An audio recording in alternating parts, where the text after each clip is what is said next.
2-0. Shalom, shalom, amada familia. Bendiciones, bendiciones.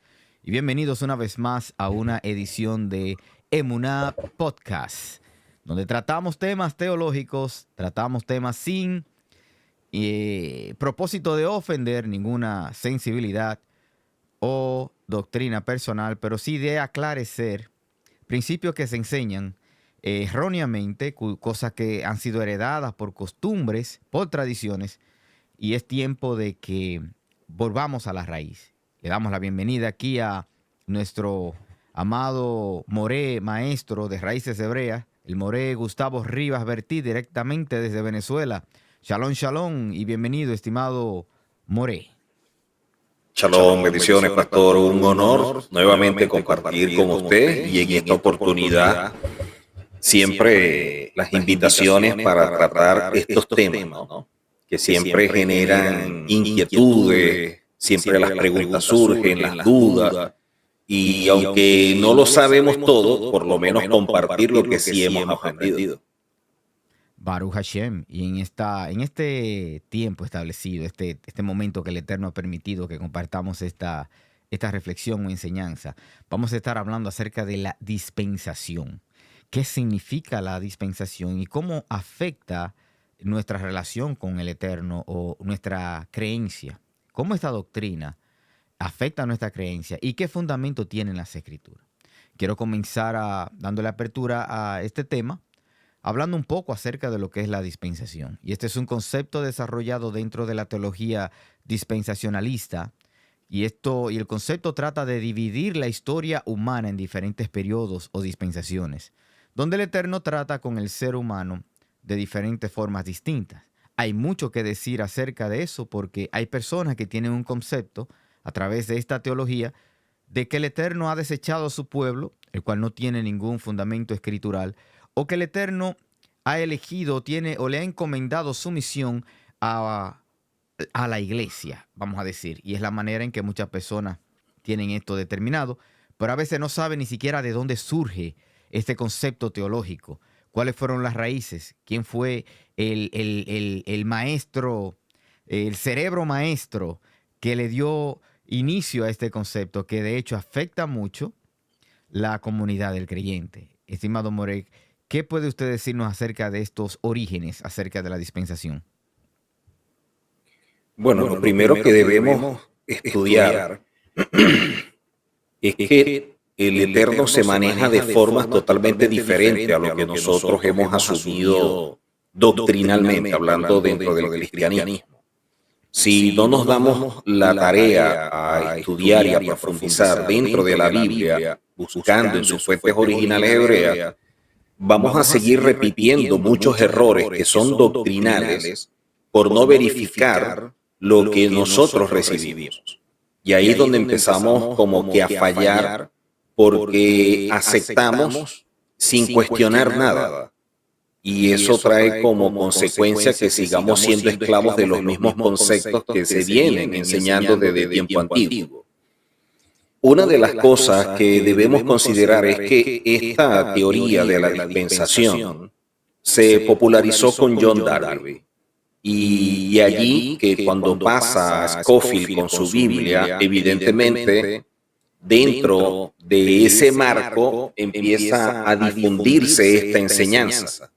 Ahora, esta enseñanza tiene deficiencias en cuanto a lo que es lo teológico, lo que es lo profético, y sobre todo cuando empezamos a estudiarlo apelando a lo que son las ciencias bíblicas, porque empieza a carecer de fundamento y crea muchos vacíos.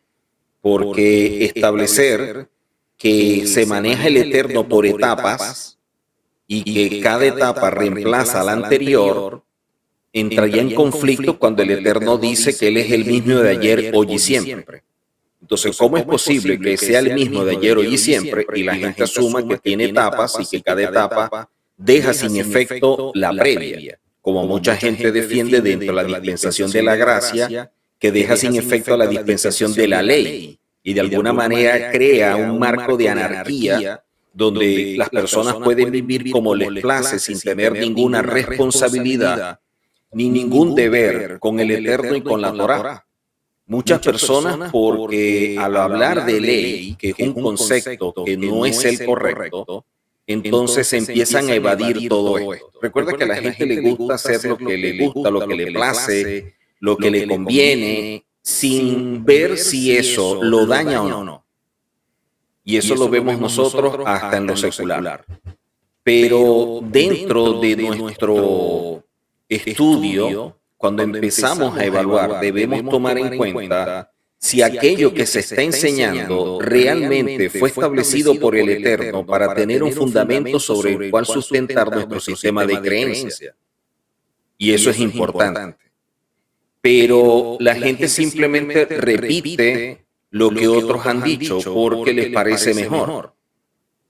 Pero cuando vamos a estudiar la forma como trabaja el Eterno primero dentro de la perspectiva hebrea, no se marca dentro de esos tiempos o dispensaciones, como se ha enseñado a través de esta teoría, porque es una teoría. El Eterno tiene una sola línea de pensamiento, porque si no fuera así, en vano sería lo que dice Pablo de que tenemos que ir sobreedificando sobre lo que previamente está establecido.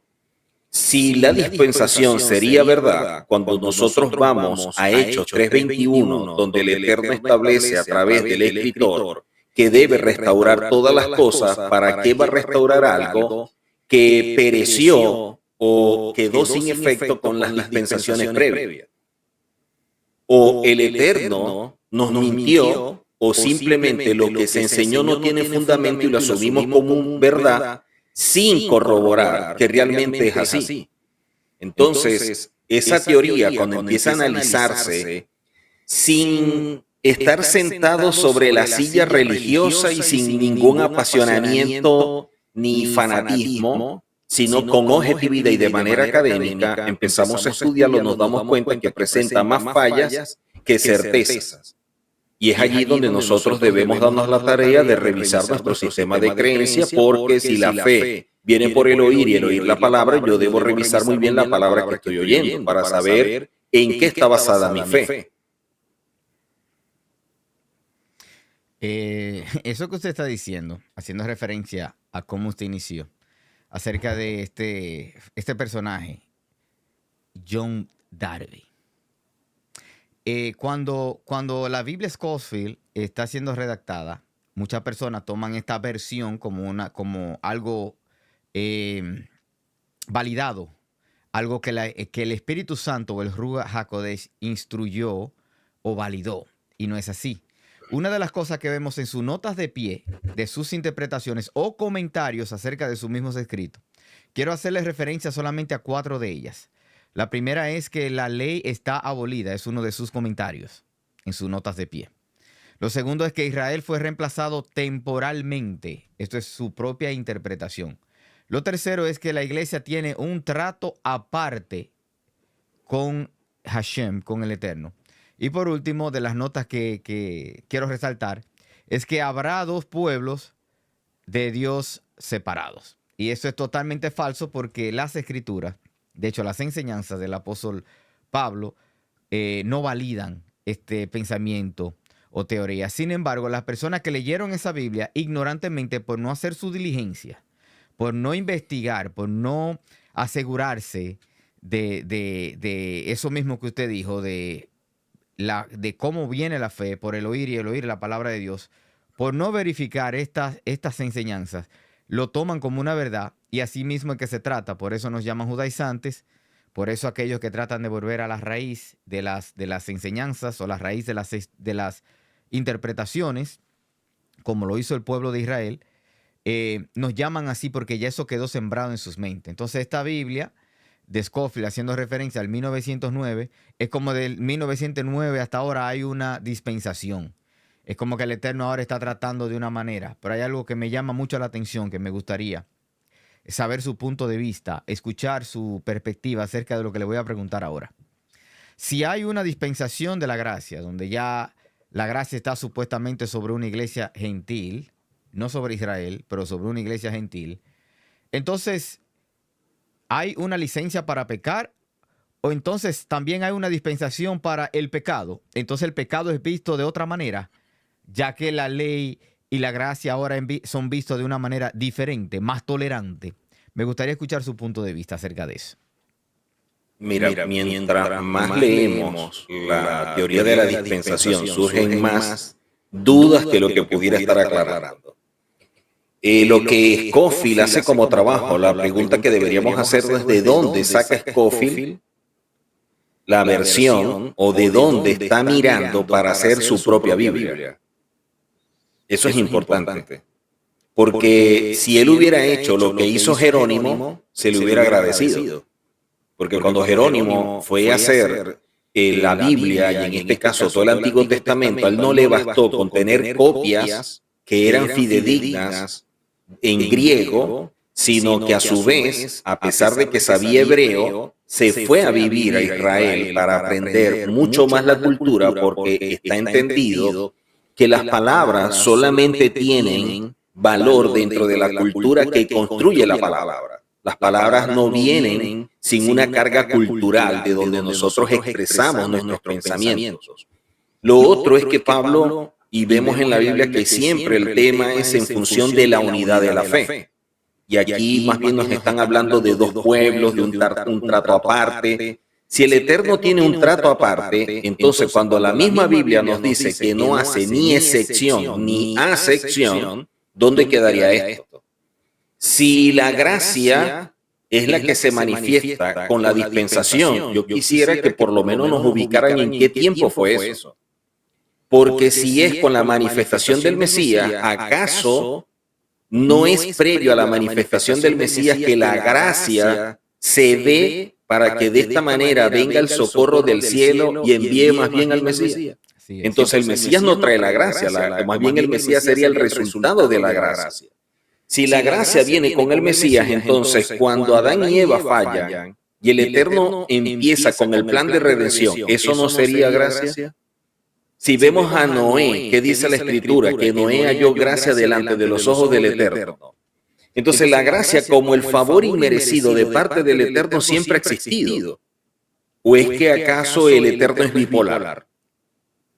Siempre el Eterno ha tenido esa manifestación de gracia, de favor, de bondad hacia nosotros, que siendo imperfectos, siendo personas con limitaciones y que fallamos todos los días, viendo que estamos fallando, no nos retira el aliento de vida y decir, no tolero más el pecado y todo lo que está haciendo esta persona, le quito la vida y punto, no lo soporto. No, el ejemplo de mayor empatía y bondad la vemos nosotros con el Eterno desde tiempo antiguo, desde el mismo Génesis. Entonces hablar de que la gracia se manifiesta ahora simplemente es ignorar los mismos atributos que tiene el Eterno. Cuando vemos allí que ahora el Eterno y que tiene un trato con la iglesia diferente al pueblo de Israel, para la iglesia sería más conveniente que el Eterno no hiciera eso y siguiera siendo el fiel al pueblo que él escogió. Porque si el Eterno escoge a este pueblo, el cual fue profetizado y desde los días de Abraham se estableció toda una relación directa con el Eterno y producto de las conclusiones que sacan estas personas con esta teoría, lo sacó. La pregunta es, ¿qué seguridad puede tener la iglesia que mañana no le vaya a hacer lo mismo a Israel? Aparte, que establecen que no, lo que pasa es que eso fue un asunto temporal. ¿Con qué objetivo? O sea, temporal en función de qué. O sea, yo desecho a Israel para tomar a la iglesia de manera temporal. ¿Cuándo comienza ese tiempo y cuándo termina? Porque si es como la gente establecía anteriormente en cuanto a la escatología, de que el Eterno iba a tratar con Israel en la tribulación, y de esta manera ellos iban a arrepentir, iban a reconocer a Yehoshua como el Mesías, dejan informarle que ya Israel está establecido desde el 48, y que muchos judíos creen en Yehoshua como el Mashiach, y todavía la supuesta tribulación que ellos vienen hablando y el rapto todavía no ha llegado. No en vano muchos escatólogos empezaron a revisar mucho de lo que dijeron porque se cayó por completo todo lo que ellos establecieron como postulado. Entonces, cuando nos hablan de esas dispensaciones, el problema es que la gente pierde la objetividad, simplemente para mantener una posición que no posee fundamento, pero les gusta defender su concepto porque para ellos es más fácil. O sea, les da miedo enfrentar la verdad y darse cuenta que han caminado ignorando muchas cosas y diciendo desde el púlpito muchos temas que no son bíblicos, que son interpretaciones privadas. Aparte de eso, considero que también el dogmatismo acrítico que ha surgido dentro de la iglesia le ha causado mucho daño, porque lo que han hecho es perpetuar el concepto católico de la infalibilidad papal, pero en este caso la infalibilidad pastoral. Porque ninguno de ellos se presenta en un momento para decir nos equivocamos, fallamos o enseñamos algo que no era lo correcto. No, ellos asumen que todo lo que enseñan o todo lo que dicen es verdad y todo el mundo está equivocado. O sea, son los dueños de la verdad absoluta. Entonces, las dispensaciones crea unos periodos que en la Biblia no aparecen en ningún momento. Porque si es así, ¿cómo podemos ir sobreedificando sobre fundamentos que posteriormente van a dejar de tener validez producto de una futura dispensación? Si es así, lo que dice el salmista no tendría sentido cuando él mismo expresa que si nosotros quitamos los fundamentos, ¿qué puede hacer el justo? Yo no puedo bombardear los fundamentos porque se me viene todo el edificio abajo. Entonces, cuando empiezan a crear estos conceptos, de verdad, si algo yo admiro es la capacidad de imaginación que tienen para poder crear todas estas cosas. Y lo peor del caso es que no tienen después cómo poder sustentarlas o defenderlas. En cambio, la verdad se defiende sola. Ellos van a encontrar cientos de citas bíblicas que refutan de punta a punta todos estos conceptos. Bueno, esto es interesante porque hay muchas personas que se están añadiendo a lo que es el redil, personas que se están convirtiendo, personas que se le está evangelizando, que se están encontrando con este tipo de enseñanzas. Y por eso es que hemos tomado el tiempo para aclarar este tipo de pensamiento. Cuando hablamos acerca de las razones, quizá por qué se creó este tipo de teoría sin sustento, había una agenda detrás de eso. Y dentro de esa agenda, una de ellas era para justificar que la iglesia tuviese una separación justa de lo que eran las raíces hebreas, literalmente. Segundo, para eliminar la vigencia de lo que era el Shabbat y las fiestas solemnes, porque todo apunta a la negación a estos principios bíblicos del Eterno, que son eternos. Y también Evidentemente. para crear un sistema profético distinto, porque así todas las cosas que salen de los púlpitos, como usted dijo, tienen una validez de acuerdo a este tipo de pensamientos. Y creando este sistema profético distinto, que también vino de un sistema político más que todo, en este tiempo todavía se siguen manifestando. Y es lamentable y da mucha pena que se paren las personas en los púlpitos a declarar verdades, asimismo en base a este pensamiento, a negar que, como dijo el apóstol Pablo, ¿acaso ha desechado Hashem, el Eterno, a Israel? De ninguna manera. Las escrituras lo establecen así, pero ellos dicen que sí. Es increíble que, asimismo como usted dijo, teniendo el soporte, cientos y cientos de citas bíblicas, donde se establece que el Shabbat, las fiestas solemnes, no están abolidas, que las leyes Kashrut, las leyes dietéticas, están activas. A mí me llama mucho la atención como en el libro de Hechos, capítulo 15, el apóstol Pedro da su reporte de lo que experimentó con Cornelio y su familia. Y no habló de comida. No habló, porque la gente se aferra a Pedro mata y come. Mira hasta dónde nos ha llevado la dispensación. Un versículo sacado quirúrgicamente, con mucho interés. Pero escuche esta parte, estimado More. Pedro mata y come, pero ni mató ni comió. Entonces... No, y mire que él mismo, con mucho respeto en la misma, porque es una visión. Él dice, pero es que yo nunca he comido algo inmundo. Nunca he comido algo inmundo. Pero cuando está en casa de Cornelio, que la gente no lee ese capítulo, dice de forma muy clara, ahora entiendo lo que desde el cielo me están revelando a través de esta visión. Y es que yo no puedo llamar inmundo lo que el Eterno ha justificado. Y en este caso está hablando de la justificación para los gentiles, para que entren a ser parte del pacto y del pueblo. Al concilio de Jerusalén, lo que él experimentó, lo que él vio y lo que se manifestó. En ningún momento le dijo al concilio de Jerusalén, ahora podemos comer de todo. Sí, en ningún momento. En ningún momento lo dijo. Si esa forma dispensacionalista, o como lo dice a pie de página Scofield, tuviera validez, cuando leemos Romanos 11, Pablo expone de forma muy clara cómo los gentiles, siendo olivo silvestre, pasan a ser injertados al olivo natural.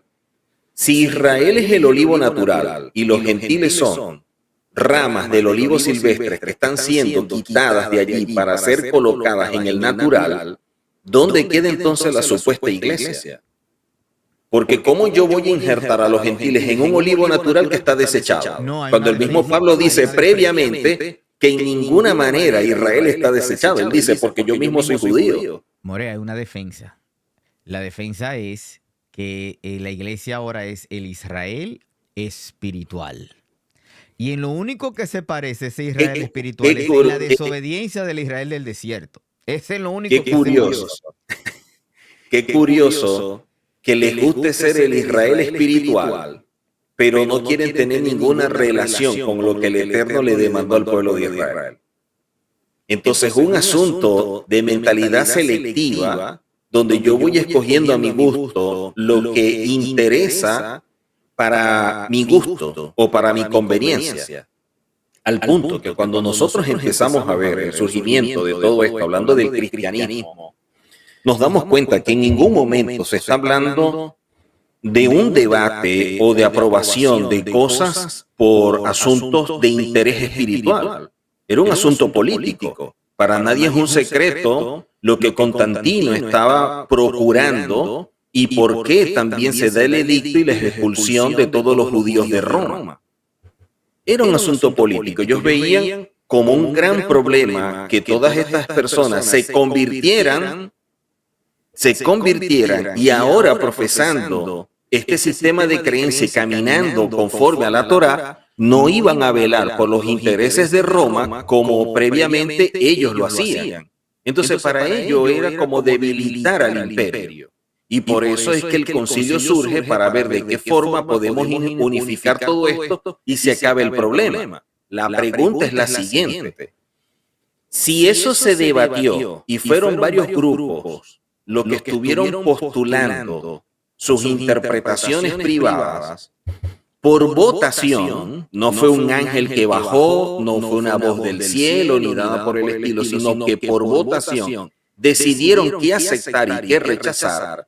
Si lo que se aceptó no tiene la aprobación del cielo, pero sí la aprobación de lo que en ese momento eran los intereses del imperio, y en este caso de Constantino fue aprobada, ¿cómo nosotros podemos decir que el cristianismo está fundamentado sobre lo que el grupo consideró correcto y fue aprobado por interés político pero jamás espiritual? Y si el grupo que tenía la verdad no necesariamente estaba en concordancia con el imperio romano y eso fue rechazado, entonces lo que se rechazó que era verdad, pero que no convenía al imperio romano, se rechaza y se acepta lo que el grupo postuló que intereses del imperio romano sí era factible. Entonces el cristianismo que empezó a construirse partiendo de esas bases no es por un asunto de revelación espiritual, sino por conveniencia política y porque estaban los intereses del imperio en ese momento delante de ellos. Hay algo bastante interesante acerca de eso. Quiero contarle una anécdota que tuve una vez en un seminario, donde yo le pregunté a quien estaba exponiendo su parte acerca de lo que era la teología o teoría del rapto. Le pregunté que cuándo se comenzó a practicar, no a practicar, a creer en función de este concepto como verdad, como se enseña, Y de hecho es uno de los puntos más sensitivos porque la iglesia tiene ciertos puntos que no se pueden tocar. Porque de ahí depende si creer en lo que dices o no. Si crees en la Trinidad, si crees en el rapto y si crees en la dispensación. Si tú tocaste uno de esos tres, ya tú quedas descalificado totalmente. Y no se puede cuestionar en lo absoluto. Simplemente se dice sí y amén. Entonces, dentro de esos puntos, yo le pregunté acerca del rapto, ¿cuándo se le reveló a la iglesia? ¿Cómo fue este evento? ¿Y por qué lo siguen? Entonces, él dijo que esto fue algo que se les reveló solamente a la iglesia cristiana, solamente, que eso fue algo específico. Y yo les recordé que cómo esto puede ser posible cuando ustedes mismos mantienen el postulado de que ya la revelación está cerrada, que ya no hay ningún fundamento, como usted explicó, ya no hay ningún fundamento nuevo en el cual nosotros debamos edificar una nueva fe, sino que ya está todo establecido por el Mesías, y estas fueron las enseñanzas que le dieron a los apóstoles. Los apóstoles ninguno hablaron de dispensación, los apóstoles ninguno hablaron de un rapto secreto, y tampoco hablaron de un trato diferente con una iglesia. Entonces, ¿cómo podemos mantener una posición de que ya todo está revelado, de que se cerró el canon en Apocalipsis con Juan, pero siguen recibiendo revelaciones nuevas? Cuando el mismo apóstol dice que aunque venga un ángel a presentar un evangelio diferente a este evangelio, que no lo acepte porque es anatema. Entonces, cuando uno le hace ese tipo de preguntas o lo confronta, hay que cambiar el tema rápidamente porque no hay manera de cómo explicarlo. Pero sí quería compartir esa experiencia que tuve con esa persona. Y lo otro es que llama poderosamente la atención el hecho que diga, no se lo reveló a la iglesia cristiana. La pregunta, ¿cuál? Porque hay tantas iglesias con tantas denominaciones. Entonces, ¿a cuál en específico se le reveló? ¿Por qué? Porque la iglesia cristiana nunca ha sido uniforme. Lo que se cree en este tiempo no es lo que se creía hace 100 años, ni hace 200, ni hace 500. Correcto. Era totalmente diferente. Aparte de ello, para nadie es un secreto que lo que está dentro de la Biblia, cuando se hacen las versiones, la están haciendo personas que también velan por sus propios intereses. O sea, la editorial, el trabajo que va a hacer, hasta qué punto puede ser objetivo y quitarse el traje religioso para decir una verdad que se puede conseguir en un manuscrito y que esta verdad de alguna manera eche por el suelo una doctrina. ¿Qué es lo que van a decir ellos? Nosotros vamos a hacer este trabajo, pero queremos vender la Biblia, no vamos a invertir millones en decir cosas que atenten contra doctrinas y que vayan a vetar esta Biblia y perdamos el dinero. Entonces, donde se encuentran con puntos que son muy fuertes, ¿qué es lo que hicieron ellos? Mantener lo tradicional. No lo cambiaron. No lo cambiaron. Por eso es que mucha gente defiende la Biblia de Reina Valera 1960, obviando que tiene más de 250,000 variantes textuales, que los mismos autores dijeron que tienen deficiencia, que agregaron cosas, que eliminaron, que suavizaron, y eso afecta por completo.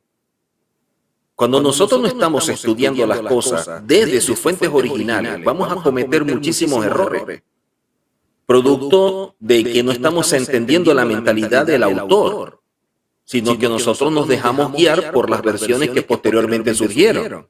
Es como si Orígenes, cuando empezó a leer sobre que nacieron hombres eunucos producto de la fe, y que se hicieron eunucos y una serie de cosas, él se castró. Pero cuando empezamos a leer la Biblia nos damos cuenta que en ninguna parte dice eunuco, sino que dice hay hombres fieles desde su nacimiento y otros que se hicieron fieles en el camino y hombres fieles que empezaron a transmitir este mensaje. ¿Qué hubiera pensado Orígenes después revisando los originales y se da cuenta que no decía esto sino fidelidad luego de estar castrado? Por eso cuando se encuentran con este tesorero, este administrador que viene de Candás, que era un tesorero, y va en el camino y se encuentra con Felipe, y le preguntan, ¿qué dice la Biblia? Bueno, un eunuco.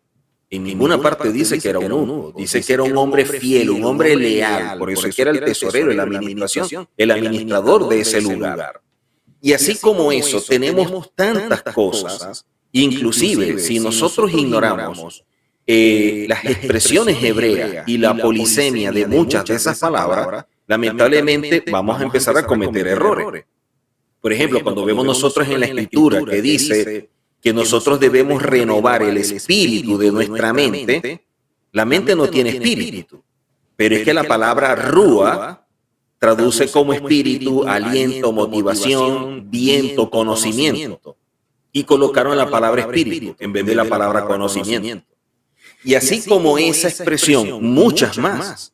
O sea, a nadie en su sano juicio, con una formación académica, con objetividad, sin apasionamiento ni querer hacer apología por defender intereses particulares, puede negar que la Iglesia Católica simplemente ha dejado que la gente conozca todo aquello que para efectos de sus intereses no atente contra esa institución. Así de sencillo. Tremendo, tremendo. O sea, todo lo que estaba en manuscritos y que lamentablemente podía atentar contra ello, simplemente lo eliminaron o lo quemaron. ¿Por qué? Porque el que tiene conocimiento se ha demostrado a lo largo de la historia que también tiene poder. Y la Iglesia nunca va a querer perder el poder. Por eso es que aquel que se levanta enseñando una verdad y desenmascara todo esto se hace enemigo de todos estos grupos. ¿Por qué? Porque estás atentando contra sus intereses. Y lo triste de todo esto es que personas que deberían ser fieles al Eterno y decir la verdad indistintamente, si les parece muy fuerte o muy suave, lo que hacen es seguir retransmitiendo lo que recibieron sin verificar lo que ellos están volviendo a enseñar. O sea, se han dado a la tarea. Tú nunca llegaste a ver en los cuadernos que decían, bueno, siga la línea y colocaban puros punticos y uno iba trazando, uniendo punto y punto y al final era como una figura. Correcto. Bueno, la Iglesia Católica colocó los puntos y los predicadores simplemente han unir puntos y puntos y puntos de lo que ya previamente la Iglesia Católica trazó. Entonces, cuando decías hace rato de que se puede estudiar, se puede escudriñar, pero nunca confrontar ni debatir y mucho menos refutar, ese concepto es católico. Eso se le llamó la infalibilidad papal. Quiere decir que la Iglesia cristiana, que dice ser reformista y contraria a la Iglesia católica, porque la lindaron hasta de la gran ramera, pero le gusta muchas cosas que ellos condenan de la Iglesia católica. La forma como establecer doctrina les gusta y así lo hacen. Yo quisiera que así como en la Reforma se estableció que era la sola Escritura y que tenía que ser mínimo 4 citas bíblicas para poder sustentar una doctrina, ¿dónde están las 4 citas que hablan de dispensación? Y más de uno va a salir a defender su punto de vista sin tener fundamentos y diciendo cosas que no tienen sentido, como cuando nosotros estuvimos hablando en una oportunidad sobre los pactos.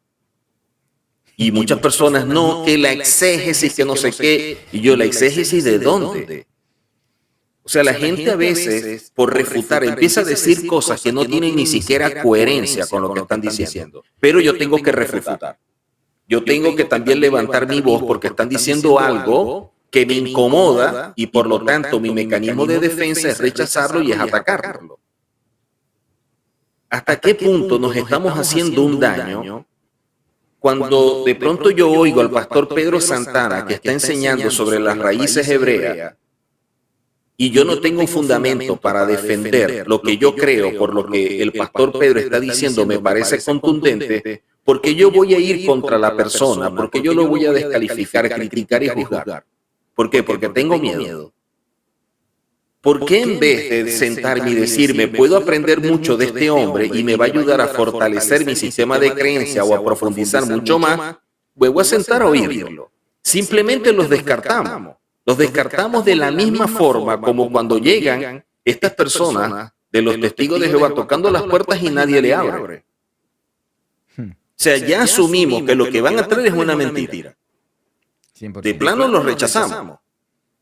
Entonces, ¿por qué no decir, oye, un momento, yo voy a escuchar al pastor Pedro a ver en qué está fundamentando su enseñanza y con mi Biblia yo voy a empezar a corroborar qué es lo que dice? O sea, ¿cuál es el temor?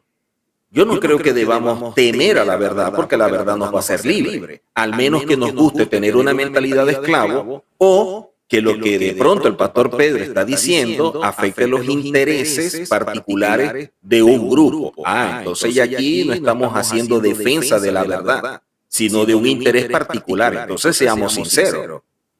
Pero históricamente, siempre las personas que conocen una verdad y que de alguna manera empiezan a enseñarla, todos aquellos que han caminado dentro del status quo religioso, siempre le han declarado la guerra a este tipo de personas. Y eso está a lo largo de la historia demostrado.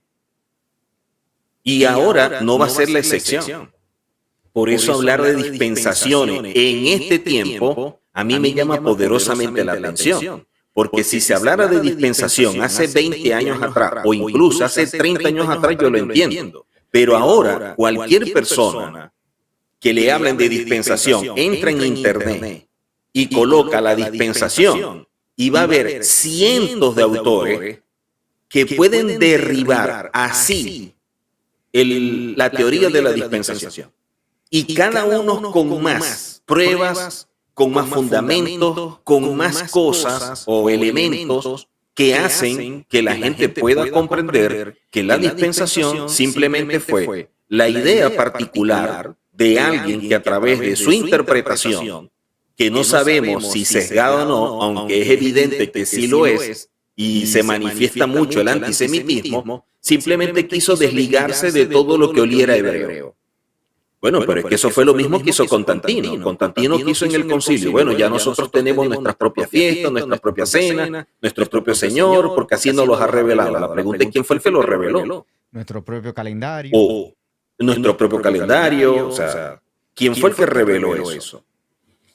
La persona que quiera seguir caminando en una mentira es porque decidió seguir en la oscuridad. O sea, está volviendo otra vez a los tiempos antiguos, cuando a la gente lo buscaban y simplemente los quemaban vivos, o como en los tiempos de la Inquisición, porque la gente difería de lo que otra persona decía y que iba en contra de los intereses de la iglesia. Pero creo yo que si tenemos madurez y sobre todo una responsabilidad y temor al cielo, decir la verdad no nos causa daño. Y reconocer el error mucho menos. No podemos pensar en tiempos cuando el mismo Eterno establece que Él, como prerrogativa, es la eternidad. Si Él se manifiesta en la eternidad, ¿cómo puede plasmar un plan a través de tiempos que para efectos de Él no existen? El tiempo existe para nosotros, pero no para el Eterno. Él fue el que creó el tiempo. Entonces, ¿cómo Él, que crea el tiempo, va a establecer un plan segmentado a través de estas dispensaciones para que nosotros caminemos en función de qué? Porque eso no nos está acercando a la mentalidad del Eterno, ni a la forma como el Eterno concibe las cosas. No en vano, como dijo el profeta, nuestros pensamientos son diferentes a los de Él y nuestros caminos a los de Él. Bueno, entonces vamos nosotros a alinear nuestros pensamientos y nuestros caminos al Eterno. Y no alejarnos como se ha hecho a lo largo de la historia. Creo que si las personas se dieran a la tarea de estudiar, en vez de defender a ultranza lo que creen, sin ningún fundamento, pero que les parece verídico, creo que saldrían muy beneficiados y podrían obtener un conocimiento que les permita crecer, que les permita ir madurando y de esta manera enseñar a las personas con las cuales tienen una responsabilidad, una verdad. Si no es así, la pregunta es ¿por qué la iglesia se divide tanto? Y mientras más pasa el tiempo, se dividen más y más y más y más. Mire, son pocas las personas que comienzan en una iglesia y mueren en esa misma iglesia. Empiezan aquí, a los 5 años están acá, después no me gustó, me voy para allá, y están haciendo un tour por todas las iglesias, a ver por fin en cuál se quedan si es que les llega a gustar, porque a la final no les gusta ninguna. ¿Por qué sucede esto? Entonces quiere decir que el problema lo tenemos nosotros, deberíamos revisarlo. De allí que cuando hablamos de estas dispensaciones y lo que se dio a conocer hace 200 años en relación a ello, o lo que estableció como comentario Scofield, yo no puedo asumir que el comentario de Scofield sea una verdad absoluta. O sea, Scofield lo estableció partiendo de cuál fundamento. Yo debo considerar eso. Y si yo voy a buscar la verdad, no la voy a buscar dentro de un entorno cultural que no sea el mismo de los autores que dijeron la verdad. Y los autores de esta verdad son hebreos, eso es algo que nadie puede negar. Incluso la misma Reforma, cuando volvió a la sola Escritura, apeló a los métodos de interpretación y buscar en la verdad hebrea los conceptos para poder hacer el trabajo que se hizo. Que por cierto, si hablamos de reforma, creo que realmente no se hizo una reforma. No. Ellos nunca vieron a la Iglesia Católica como enemiga ni como algo que fuera contrario a lo que ellos quisieran seguir. Que de pronto dentro de la Iglesia habían elementos que ellos diferían y producto de eso y los intereses particulares, como pasó con Enrique VIII, ellos tomaron la decisión de levantarse en contra. Pero cada quien, si empezamos a revisar la historia de Calvino, de Zwinglio, de Enrique VIII, de Lutero, nos vamos a dar cuenta que todos tienen intereses particulares. Y basado en esos intereses es que vino todo lo que ellos postularon y defendieron. Pero ninguno de ellos se apartó de la Iglesia Católica. Simplemente son... Todavía se celebran sus logros. Y son tomados como punto de referencia para formar nuevas doctrinas y nuevos grupos religiosos, porque por eso están ahí los calvinistas, entonces tienen su maestro, tienen su punto de referencia. Y lo más lamentable y a la vez asombroso es que ni Lutero, ni Calvino, si vamos más atrás, ni Pablo, ni el mismo Yehoshua con sus enseñanzas pensaron en crear grupos. O sea, Lutero nunca pensó en un grupo luterano, ni Calvino en un grupo calvinista, ni Pablo pensó en una iglesia. O sea, ¿de dónde? De hecho, yo quisiera que me mostraran, entonces, ¿dónde nace esta iglesia? Porque muchos dicen que nace con la celebración de Pentecostés. Si la iglesia nace en Pentecostés, entonces la iglesia era totalmente judía. Entonces, ¿cómo que el Eterno aparta a los judíos para escoger ahora una iglesia que no tiene ninguna relación con Israel? Si todos los que estaban allí eran judíos. Y supuestamente la dispensación empieza ahí. Y este es el asunto.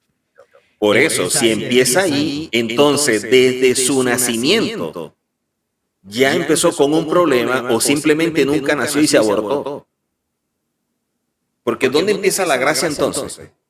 Con la venida del Mesías, pero es que el Mesías en ningún momento el mensaje fue para gentiles. Él se lo dijo a la misma mujer. Yo no he venido sino a las ovejas perdidas de la casa de Israel. Y la mujer que le dijo, bueno, aunque sean los perrillos comen de lo que cae de la mesa, esas migajas. Esa cita nunca la enseñanza de Yehoshua, nunca la enseñanza de Yehoshua fue para gentiles. Si no lo hubiera dicho de forma muy clara. Eso no se habla los domingos acerca de eso. Pero vamos allá a cerrar en esta parte. Esté pendiente a las próximas transmisiones. Solamente quiero cerrar o concluir esta conversación dejando saber muy claro que la dispensación no es bíblica. No fue enseñada por Yeshua, no fue enseñada por los apóstoles.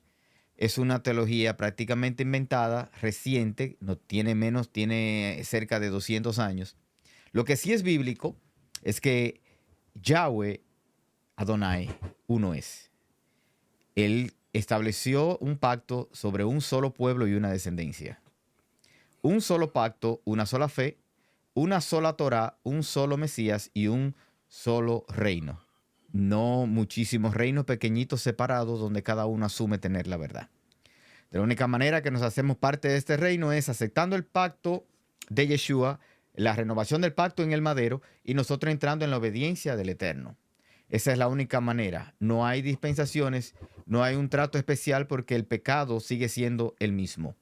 Lo que le desagradó al Eterno en el huerto del Edén, luego a través del desarrollo de la humanidad y el plan de redención, la desobediencia de Israel, que era pecado y trajo desagrado delante de los ojos de Hashem, sigue siendo las mismas razones por las que la iglesia de hoy también provocan desagrado, por actuar y vivir por su propia cuenta. Con esta parte nos despedimos y manténgase conectado para los próximos estudios, comentarios, reflexiones y conversaciones que vamos a estar teniendo a través de este canal en Emuná Podcast con cada uno de ustedes. Así que, estimado More, despídase de esa audiencia entonces. Bueno, primero, como reflexión y a la vez como consejo. Si usted ama al Eterno y usted quiere caminar conforme a su voluntad, que es agradable y perfecta, estudie. Estudiar no es enemigo de la fe, al contrario. Usted pudiera fortalecer su sistema de creencias y caminar alineado a lo que el Eterno establece.